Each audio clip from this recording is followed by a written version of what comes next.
Destroyer of mutants and vanquisher of monsters, the Slayer will let nothing stand in the way of her purpose.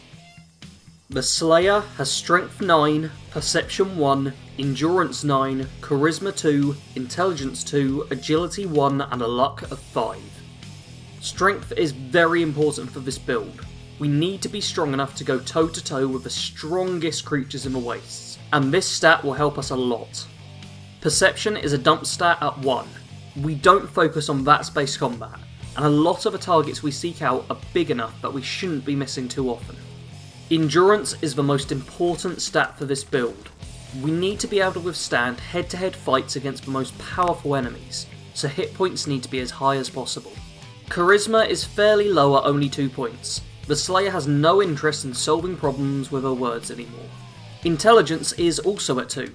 Although the Slayer isn't dumb, she no longer uses her mind for anything complex, and now relies on simple but effective solutions to her problems. Agility is at 1. The Slayer isn't particularly quick, and plays more as a slow but focused character. Lastly, Luck is at 5, in order for us to be able to get the Idiot Savant perk. The Slayer does have good luck on certain occasions, but it's not something she will be able to rely on. The essential perks for this character are Rifleman, Big Leagues, Life Giver, and Adamantium Skeleton. Rifleman and Big Leagues are our 2 damage dealing perks. These will make our weapons deal out twice as much damage at their highest ranks, and are essential to help us take down the monsters of the wastes. The Life Giver perk is a personal favourite of mine, as not only does it give you some extra hit points, but also gives you constant regeneration. This will help us significantly to stay alive from fight to fight. Adamantium Skeleton is a very helpful perk for fighting against dangerous creatures in the Commonwealth, as I found they have a good chance of crippling you, and you'll want to avoid that if you want to stay alive. The recommended perks are Solar Powered, Rooted, Lone Wanderer, Gun Nut, and Bloody Mess. The Solar Powered perk is like a beefed up version of the Life Giver perk, but does only work between the daytime hours. This will still make us even harder to kill, and reduces our dependence on healing items. The Rooted perk helps out significantly with melee combat, but also helps make us a little tougher. If you stand your ground against enemies, you will actually be harder to kill, and also look like a badass at the same time. The Lone Wanderer perk is just incredibly powerful, and really helps this build to take out enemies with ease. Gun Nut is a helpful perk for us to have to mod out our shotgun, but is essential to fully maximise our railway rifle. You may not need to invest in these perks until the mid-levels though, so don't worry about rushing to them. Lastly in the recommended perks is Bloody Mess.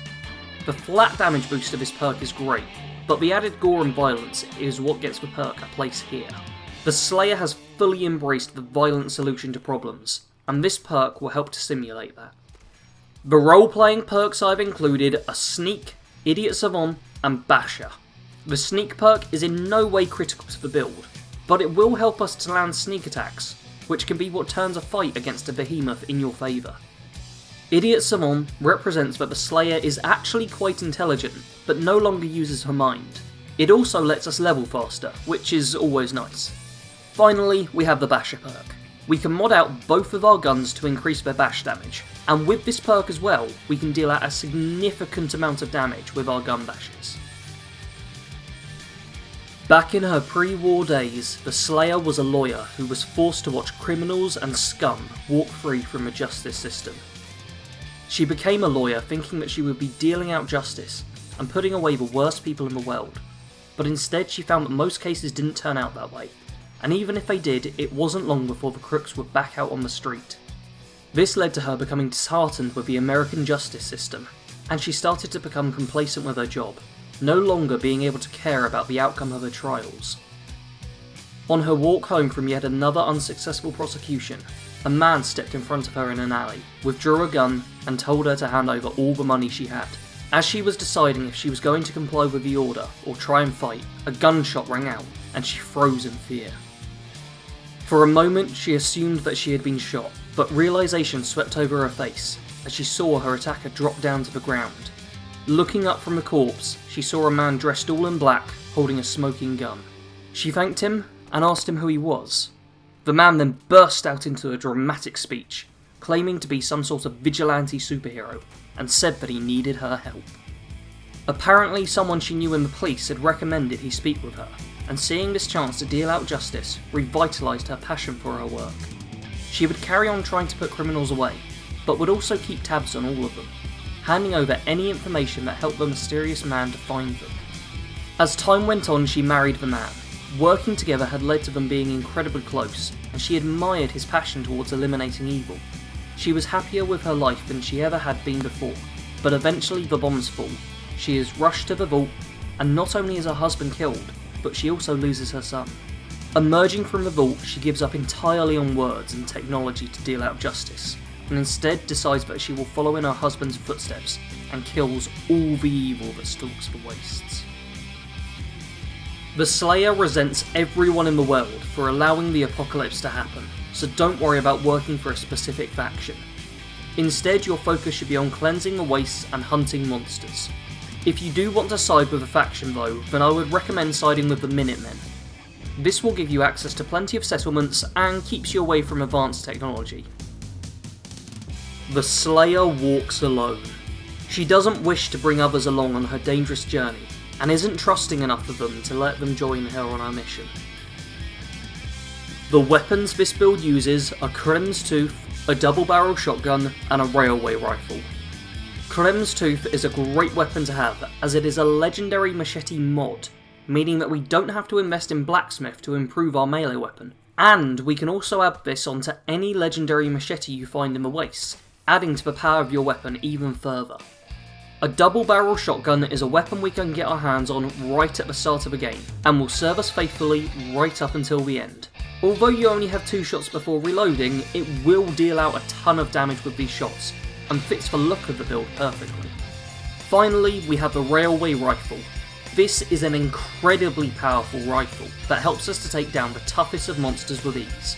It's also just a really fun weapon to use. The Slayer will wear spike armour, a cowboy hat, and a skull bandana. These items won't provide much in the way of resistances, but they do give us a really nice aesthetic that makes us look like an absolute badass. Playing this build is fairly simple. We can dish out a ton of damage and tank a lot of it too. Your weapons aren't the fastest, so focus on being accurate and switching between them to maximise your damage output. The Slayer has seen the world destroyed by technology, and for this reason won't be using any advanced tech, and should also avoid being too friendly towards anyone who is using it. This is the reason you also won't want to join the Brotherhood of Steel, despite her goals aligning with theirs almost perfectly. If you want to take this role playing further, you can focus on healing without stim packs and Radaway, and not even pick up tech to sell for caps.